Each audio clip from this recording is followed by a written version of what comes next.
Shabuzet Bafetu, this is your boy Karabo Mothomme, K9STAR, also known as.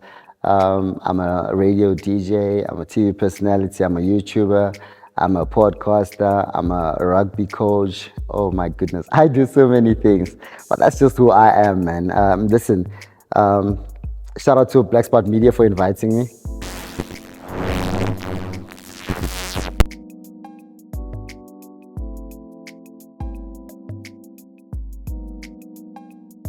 I'm not much of a talker. If you know me, you'll know that I say what I need to say and then keep quiet. But these guys have put me on the spot to have a conversation with them. So I'm just here to tell you guys about my journey. See how I can inspire someone who's going to be watching this. So yeah, let's do this.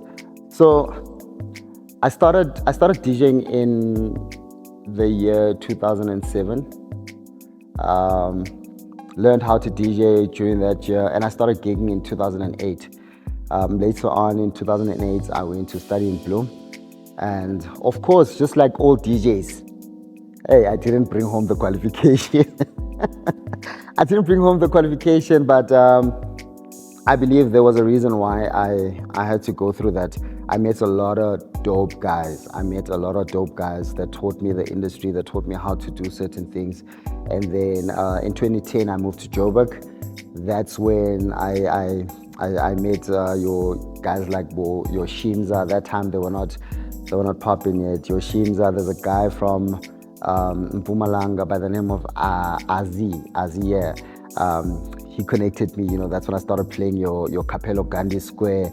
That's when I started playing your Kuspotong, started hitting your Sowetos. That's when I started being solid basically within my DJ space. But what people don't know is that the reason why I started DJing was because I had stage fright. Initially, I just wanted to be a singer. I just wanted to sing. I grew up a church boy. I used to sing in church. Like I was a proper lead singer in church. But I just couldn't sing because I couldn't sing in front of a crowd because every time I'd see people, my stomach would just start working. I'd hit the loop, boy, I'm telling you. So after that, I decided I'm gonna be a DJ. I'm gonna hide behind the decks, because when you're behind the decks, you're not concentrating on anyone but on the craft, So that's how it started. There's a guy, a legendary guy, shout out to him, shout out to Mahle. He's a hairstylist, but he's the one that taught me how to DJ. So later on, I started doing my thing with the likes of DJ Luko. Actually, him and DJ Mahle. Yeah, DJ Mahle and Luko are the guys that actually worked hard on creating K9. There was no star at the time. I was just K9. So they are the ones that actually brushed me up proper. Started hitting the road, started playing everywhere. I'm not going to forget my first ever gig that I got from Colin Carey. Colin Carey was the guy that hooked me up with the gig. So I used to play like at 8 p.m. rather. I used to play around 8 p.m. That time you're only opening the gates now. You're already playing your sixth song. Never forget that day. Started playing around that time. After that, the guys who have been in the game would also, come after me until we get to the peak where your KG Smalls, your Colin Carey, your G-Funk, them would come through and play, because they were the guys back in the days, your Chipzito, those guys, Kun, that's Mabena, there's actually a few of them, Mafila, oh my goodness, there's a lot of them. So one day, I think on like the 6th event, it was in September, I was playing at 8, and I was actually tired of playing at 8 because I felt like, I proper paid my dues. I need to start playing later, because people bath at 8 p.m. in Kimberley. While people are bathing, I'm playing already. So one day, I played again at 8, same situation. Then one day, KG Smalls was supposed to play at 1. And then he called. No one was picking up their phones, and then he called my phone. And then I answered, and he said, look, tell the guys that I'll be late, because he had a gig in Kwakwa. He said to the guys, tell the guys that I'm going to be late. They must put someone into that slot. And I'm thinking, but who's gonna play? Because everyone has their allocated time. Next thing he says, no man, you cover it. And I was like, me? Oh, okay. And I was like, okay. So I ran to the gate because Colin Carey was stationed at the gate that time. He was the one collecting money and stuff. And I ran to the gate and I was like, yo, KG Small says he's gonna be late. He's gonna be an hour late. So I must take over his slot. So because of the lines that were pretty hectic, we were at Revito that time, Revito Lapa. If you're from back in the days, you'd know that Revito was the place to be at. So I tell Colin, KG Small says, I must play. He says, yeah, it's fine. Only because of the pressure of the line, because now there's a long line and people are paying money. So he's not really concentrating on what I'm saying at the time. So I ran at about 1 o'clock. I ran to the car. I was driving my mom's car that time, a maroon Almera. So I ran to the car. I take my CD pouch. Nervous. It's packed. It's packed, I'm telling you. 3 o'clock hits. Everyone is expecting KG Smalls at that time. I step up, put in my first song. I'm done. I got cheese. I think that was the birth of K9 in Kimberley. That set changed my life forever. From there on, I started getting your bookings from Wagjaw. Even the guys that would book me from home would give me better slots. I'd start playing at your 10 o'clock. I'd start playing at 11 o'clock. Black Coffee would come to Kimberley and I'd be part of the lineup and I'd play at your 10 o'clock, 9 o'clock, sometimes. But I think that day was the day when K9STAR was born. Further down my career, I had interest in radio. What people didn't know is that when I was 9 years old, I used to record. There's a local radio station at home. I used to record. There's a legend called KG. I used to listen to him like from 10 p.m. until 12.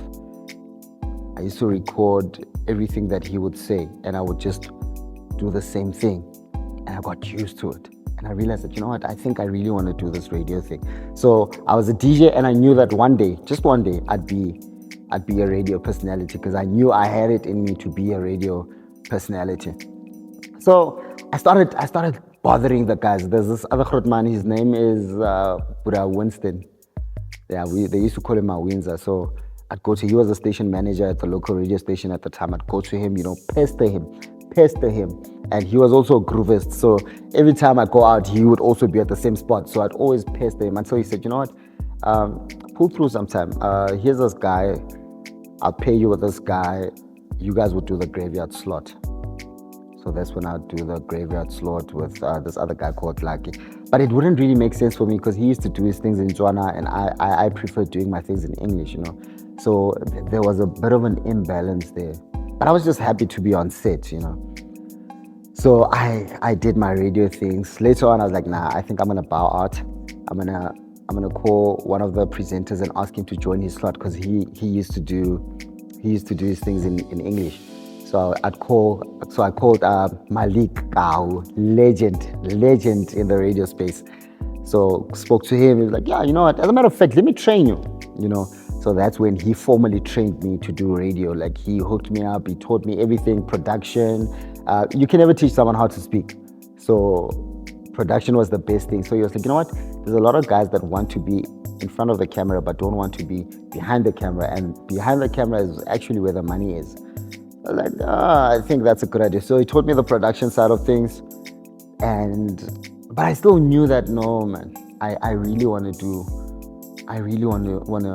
be on radio and speak myself, So later on, after the training and stuff, moved back to Joburg.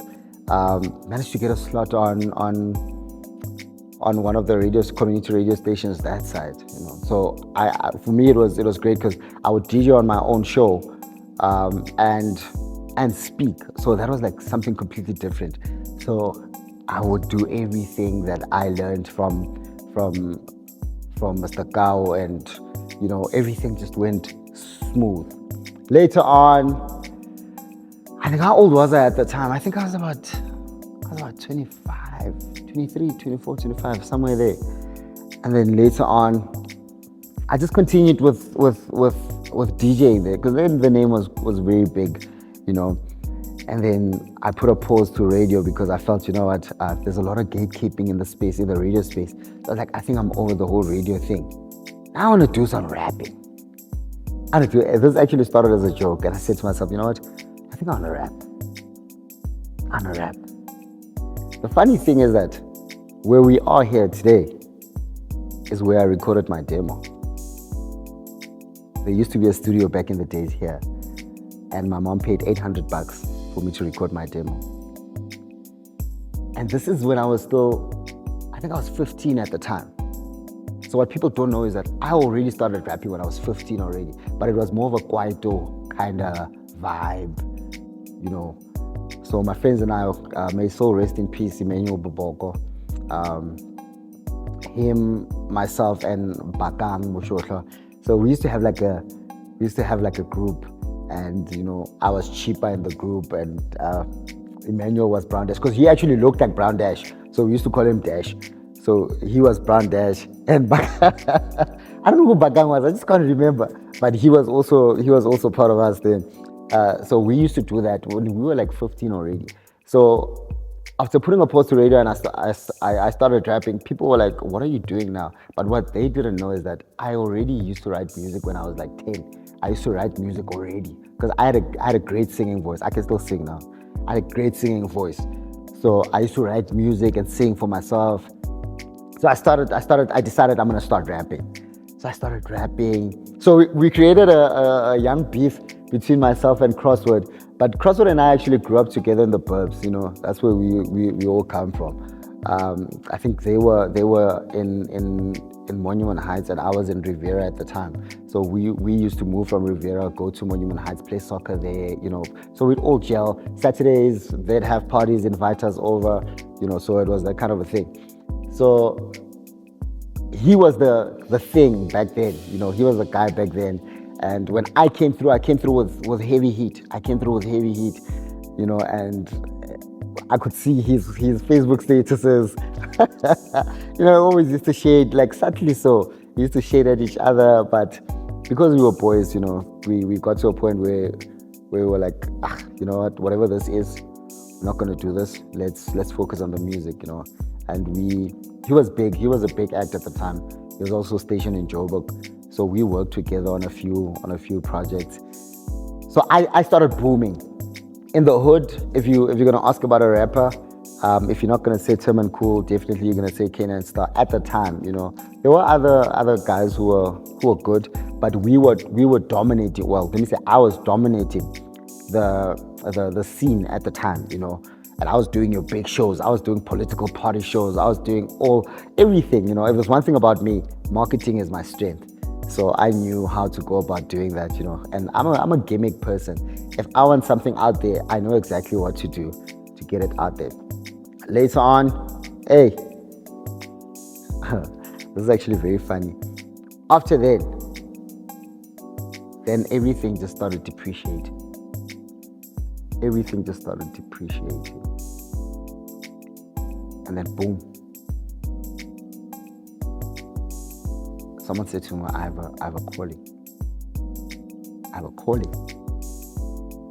What is this? I don't know anything about this, you know. What am I gonna do? Things are not going my way anymore. I'm not, you know, it's like the respect that people had for me is just depreciating also. Things are not going accordingly.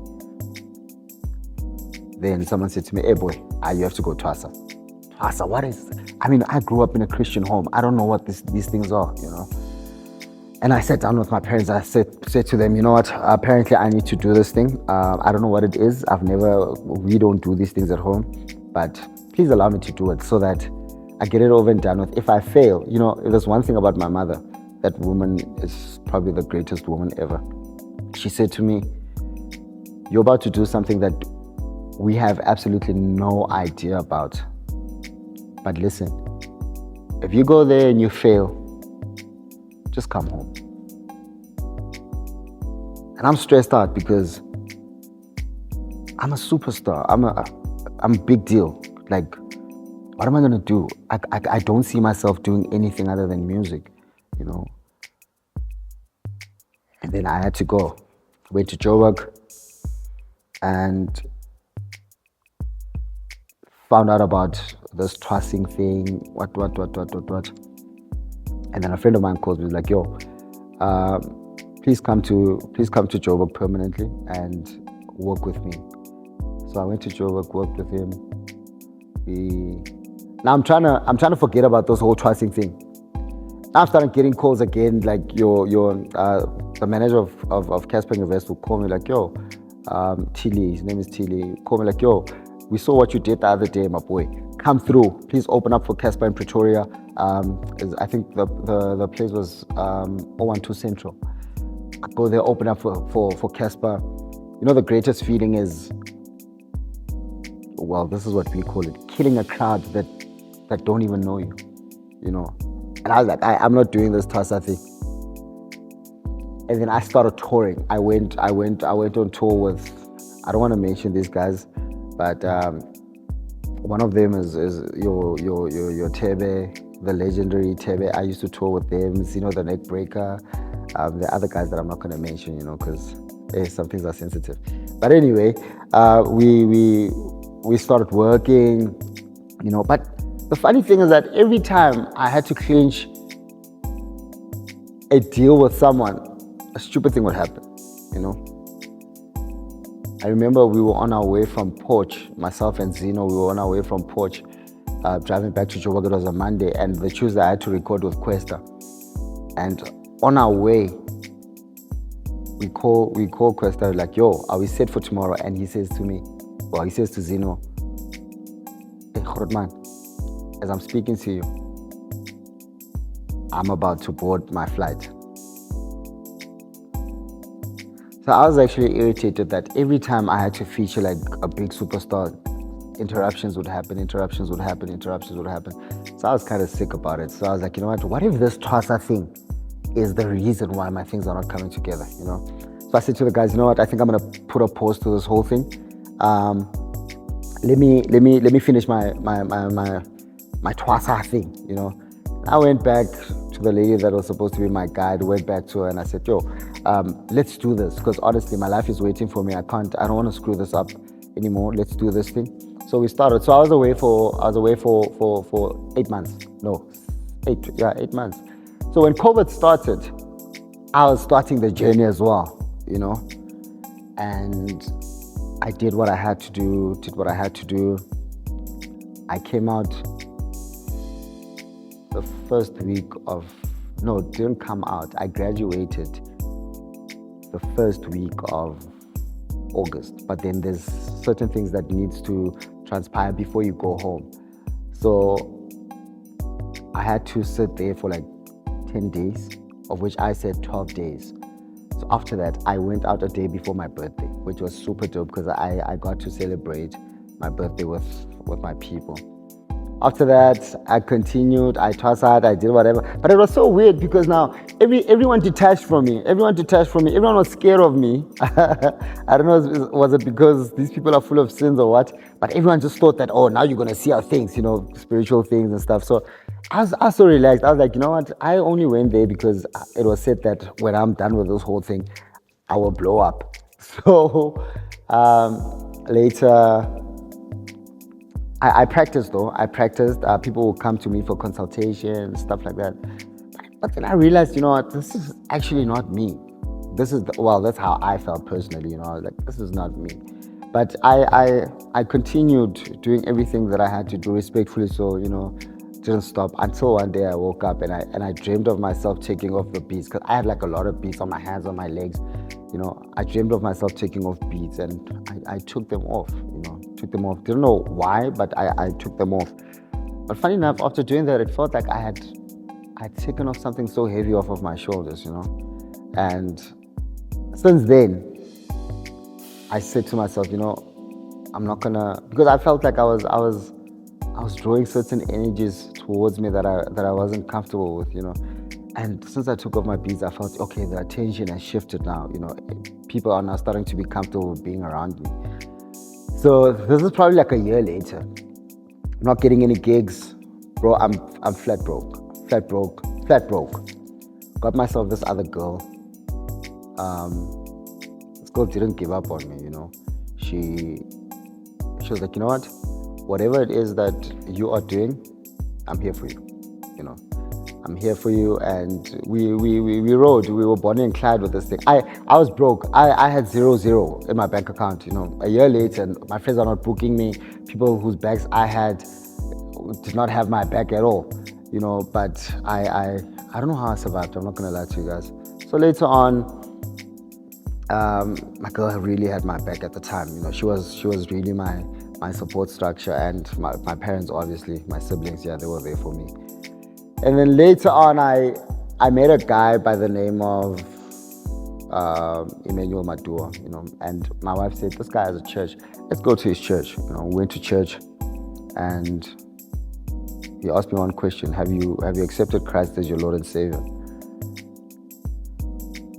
And I was like, what does this guy mean? I pray. He's like, no, I'm not disputing that, but I'm asking, have you accepted Christ as your Lord and Savior? And I was like, I don't know what you mean, but I don't think so. So he introduced Christ in my life. You know, he taught me. We had a lot of private sessions where he was teaching me about the Bible, you know, taught me all these things. And I realized that if I want to live a life that I want to live, I'm gonna have to be of Christ, you know. And later, that's what I did. I accepted Christ as my Lord and Savior. You know, 16 years later, I've been in the industry for 16 years. And on my 16th year, that's when I accepted Christ as my Lord and Savior. And I'm proud to say I'm born again. I live a pure life. When I talk about a pure life, I talk about a life that has no, I'm not going to say mistakes, because we all make mistakes.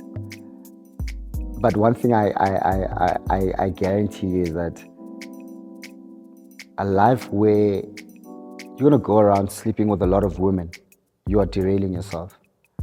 A life where you're going to go out and hurt people. You know, we take things for granted. We think just by hurting a girl, I should be fine, not like strong. Be careful. Don't go around hurting people, because this thing of karma is a serious thing. I learned the hard way.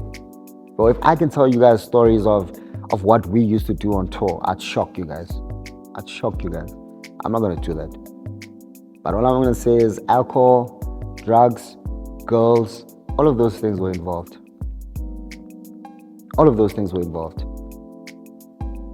It's great to be a superstar. The attention is right. Everything is fine. But be careful. Be careful. I don't know how I survived. I think it's the mercy of God. But if you find yourself where there's a lot of attention around you, if you find yourself where there's people cheering for you and you feel like you're a big deal, stay away from multiple women. Stay away from drugs. Stay away from alcohol abuse. I'm not sharing people's stories, I'm sharing my story. And when I say drugs, I'm not talking about myself per se, but I've been around people who did drugs, and I saw what it did to them. You know, I had multiple girls. And every time the money comes in, the money goes out because I'm trying to impress girls. Every time I'd want to do certain things, I don't have money. I have to move from here, go to Cape Town. I don't have money because I've been giving women money. So my advice to guys is that if you find yourself in a spot of fame, stay away from multiple women. If you're a woman, stay away from multiple guys, because that hurts the soul. And once the soul is bruised, you will never ever find success.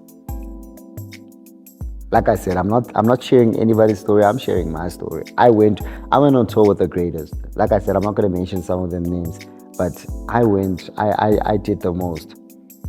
But the reason why I never got the pinnacles was because I wasn't living a pure life. It was because I was not living a Christ-like life. It was okay for me to hurt a girl and just walk away from her, because I feel I was strong. So Majita, it's all fun and games until it catches up. Remember, The Bible says that God is closer to those who are brokenhearted, those whose hearts are crushed. So if you're going to break somebody's heart, God is going to respond. And when He responds, I hope that you're not going to be the one who was reason for that heartbreak. So that's the only advice I have for guys. Fame can kill you.